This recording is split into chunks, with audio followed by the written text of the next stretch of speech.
Yeah. So the Zenith, maybe? Like he has a Acre Claw mirror. Is he running the list for Pretty Zeniths? good. Yes, okay. Yes. Just checking. And most of these lists have Green Sun now. At least one couple, or two yeah. copies, yeah. Cedric's on the full 4 in his last list, apparently. That's what Adam Boyd's playing and was performing pretty well with earlier today.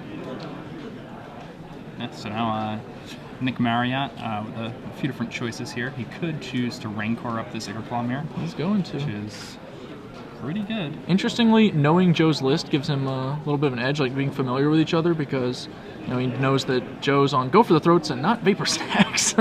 So this play is a lot easier to make when you know what's going on. Yeah, now interesting from Nick Marriott there that he, did not activate the Inkmoth in addition over the Rancor. I think he's content. He's going to just put the pressure on Joe to answer each of these threats. He's going to attack. Joe's going to tap out, and things might get awkward. Yeah. We're allowed to block. That's legal. Gut shot on Ikerkalmir, who is also getting massive as a result of being blocked. Yeah, so now 5 power, 8 power for this Ikerkalmir. And a Ranger's Guile. Ranger's Resolve, that's 8. Is 12 power, and that's it. Yep. Nick Marriott takes game 1. So yes, ladies and gentlemen, Mono Green is in fact a real deck. Now, interestingly, Joe didn't really do anything in that game until the Resto Angel. We couldn't get a good look at his hand, so I'm kind of curious as to what he kept. He knew what he was up against. Maybe he had to go for the throats, and I mean, Nick could have had just a hope they were Glistener Glistener Elf Elves. draw. Yeah. I mean, then he's basically just trying to win like a 1-in-3 kind of situation, isn't he? Like your opponent's gonna have a creature, and like most of the time they're gonna be the artifact. So that's kind of awkward. And not exactly what he wants to be doing. So Joe Bernal post sideboard, going to have access to Divine Offering, pretty good here. Some Oblivion Rings, definitely going to want those. And the Day of Judgment, yeah, it's a little bit slow, but that's really what you need here. So, on the other hand, we're looking at Nick Marriott's list. Nick Marriott post board has access to Diagraph Escort. Yeah, we were talking about that before. Spicy Meatball. And 4 Viridian Corruptors. I think Nick Marriott might just be content to keep his main deck as is. I don't really see any changes you really want to make here. For reference, sideboard, the 4 Dismembers, definitely a relevant consideration. Joe does have Restoration Angels, but the Dismembers may be for matchups where I don't know, I guess Restoration Angel is really what you want the Dismembers for. The right? problem is that Joe has a lot of air defense because of Lingering Souls. So like normally I like the idea of bringing the Dismembers because it just cuts out one of your opponent's avenues to blocking. Like if you have a Dismember, they just can't block. But Joe can actually muster a lot of guys in the air. Yeah, like so with the it becomes more awkward. With the Lingering Souls, the Dismember is not that good. I mean, if you're against some type of pod deck, the Dismembers are probably a lot stronger here for Nick. So. Yeah, but I don't really see anything Nick especially wants to take out. Gut shots are kind of weak in this matchup, but they handle the Blade Splicer and slow down your opponent if that's something you're interested in. Plus, they do actually work with your Wild Defiance. Mental Misstep is one of his weaker cards. Probably all it counters is Ponder and Thought Scour in the opposing deck list, so yeah, you could conceivably take those out. Same time, though, it's not terrible. No, I mean, Mental Misstepping a Ponder can be backbreaking depending on what's going on. And Joe is a 3-color deck. Yep. Trying to cast spells that don't cost much mana. So, Mental Misstep is capable of stealing a game, and Nick's deck is a deck that is trying to steal games. That's his plan. Now, it is also true that while these players knew what each other were playing coming into the match, that gave them like a different kind of game 1 than we might normally see. A lot of the times you don't know what's in a casual friend's sideboard, so it's possible Nick will wind up fearing cards that aren't here. Like he might see a need to bring in the Spellskites because he doesn't know what's going on.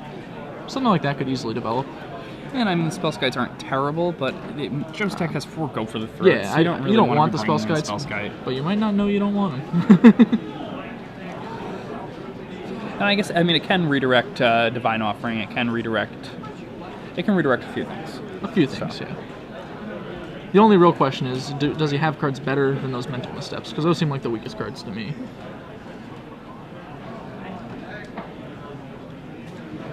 I don't see us bringing in all those dismembers. Maybe some of them. Maybe 2, brings maybe in, 3. Maybe brings in 3 of those for the missteps.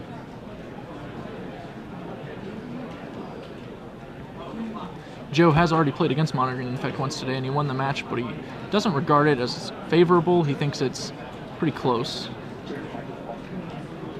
And the pressure's on Joe to muster the appropriate defenses. Yeah, here I think that yeah, we got jumping on the play. I don't think it's bad for Nick. I mean, I don't think it's bad for Joe at all. But I mean, Nick can just get a really good draw. Rancor is really important in this matchup. Monogreen Infect, obviously Nick's been very successful with it, but he's not the only person in the room who's had a good run with it. And a few other decks were doing very well. Some might even still be in top 8 contention. I've lost track, to be honest.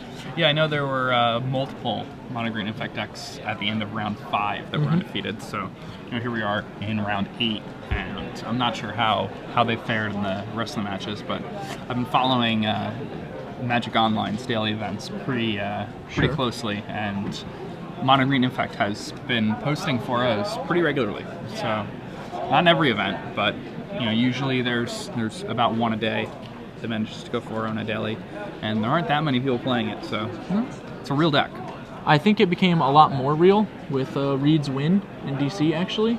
As bizarre as that sounds to say, but the Wolf Run Blue deck is actually really cold to a lot of what's going on in the Infect deck. Yep. Reed's list had very few answers. The sideboard's also very few. Obviously, players can adapt and start running some cards that are good, but when everyone's just going to net deck one of the best players in the world's deck list on a brand new deck, they're going to play it suboptimally. They're going to not be prepared for your strategy that just directly attacks them, and they're going to be vulnerable. I think Cathedral of War is the big winner. It's the big selling point on Monogreen, to be sure. I'm happy to see that card. One of the really awesome parts about Cathedral of War is that you can attack with your guy and wait to see whether or not the Exalted Trigger resolves before you start dumping pump spells into something, and then you become Gutshot proof. Sure. And that's huge right now because you have the Delver decks now are all playing 3 to 4 Gutshot along with their Snapcaster mages, so it just becomes like a huge issue. Naya decks are also playing Gutshot a lot of the time now. You're seeing Gutshot in just a huge swath of decks. It's become a much more popular card. It's being played in more numbers in the decks that as a higher number in the decks that have previously played it. And I mean that has in many ways pushed the elf and bird decks out of the format. Yeah. It's becoming more and more rare for Nyapod or for red-green aggro to do well in an event. In the event that you're just tuning in, or we're mid-match in Joe Bernal versus Nick Marriott, we've had a technical difficulty with our overhead camera, which, as you guys can imagine, is one of the more important cameras in our setup. It's the one that shows you the game. So, as much as I can theorize that some Inkmoth Nexuses and Glistener Elves might be turning sideways, it's a little easier when I can see them. Each of the players to interpret whatever play they make in some sort of like dance. That's true. Yeah, I've been known to use sign language behind the booth. I've got some good ones. Today we found a new one for Bonfire, which is so I could see what we can do, but one of our directors has returned. We may have some good news. Yeah, both of them. That's definitely good news. There we have it the looks match like right we there. have that camera now. The overhead camera going. Players have their hands. I can assume there are 7 cards since it looked like they were keeping before we went to back to us. Joe's going to lead off with Glacial Fortress. Looks like 7. Looks like 7. Inkmoth Nexus. God. How lucky. Always with that Inkmoth Nexus. A Ponder from Joe Bernal. On turn 2, which kind of tells Nick a little bit about the composition of Joe's hand. Likely that it involves some tap lands or potentially a Plains instead of an island. And the Mental Misstep in Joe's hand. Quite good here. Just to keep that one. Yep, and there's another tap land. That looks like... I can't really see Probe. Okay. Kind of like that. Oh, jig's up. Probe, and Joe's going to have to decide whether or not he wants to misstep this. I can't imagine I don't think he he's will. going to. No. It's not one of the important cards.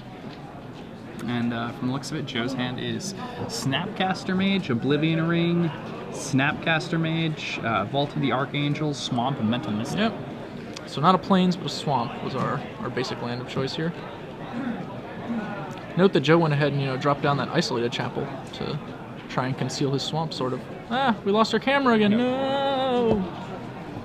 That's kind of an interesting thing. I remember somebody writing about it, how you drop your lands being important. I think it was PB. Oh, we're back. All the information you could get. Definitely one of the things I started paying a lot more attention to. And all right, so just think of it like you're blinking. It's really the same thing, except that you're not in control of it, which I guess makes it even more like blinking.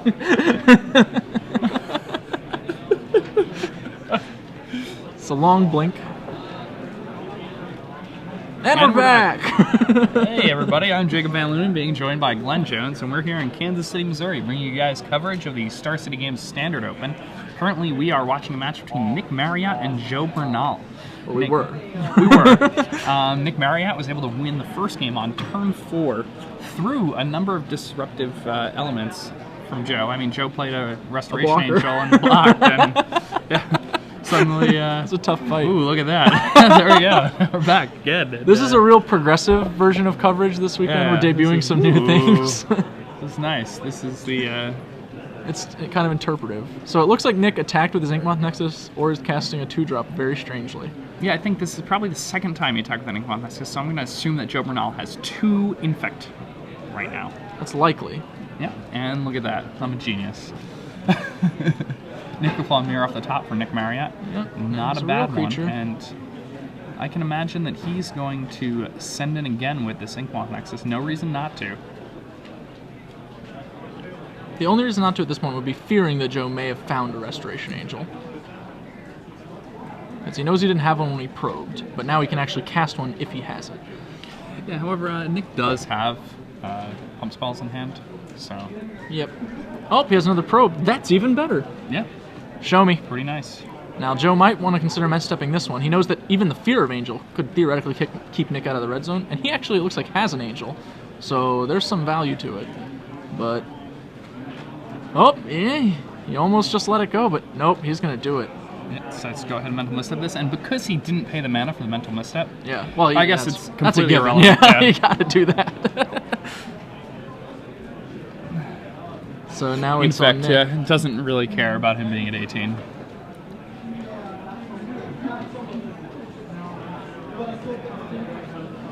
And He's gonna send. He has no fear. Well, that's not true. He probably has some fear, but he's gonna little send bit fear. anyway. I imagine we're gonna protect here. We can use the Titanic Growth, which is kind of inefficient in the matchup, or we can Apostle's Blessing to force it through. But I don't think we have any other real game other than like a Ranger's Guile, right? So like that's not that good. yeah, I mean, I think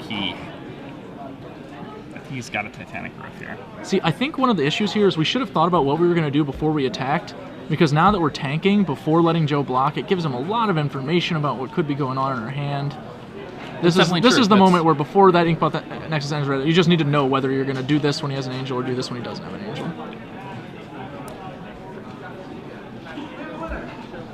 Yeah, it lets on just the number of possibilities that you have. I mean, he knew his opponent's hand. It's not like he had to play around any information.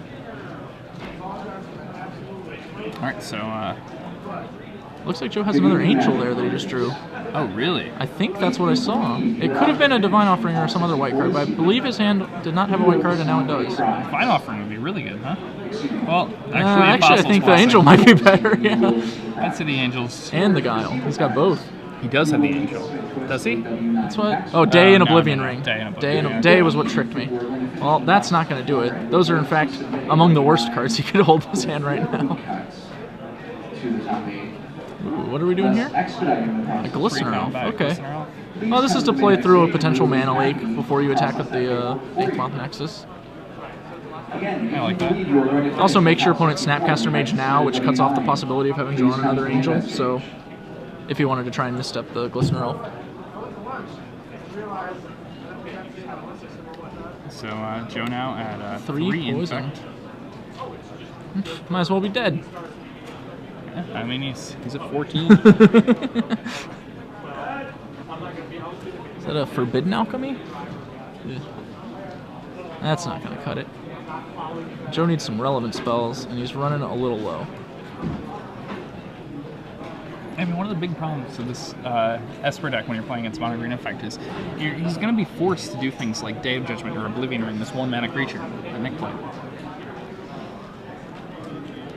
Once they get board state gets this, honestly, like a lot of the things that would kill him in conjunction with a Glistener Elf are also going to kill him in conjunction with an Inkmoth Nexus. So it gets so awkward. Yeah. It's very dangerous. We're tapping out of blue mana in order to Forbidden Alchemy is what I think is about to happen here. Which is, as Pepper would say, a bold move, Cotton.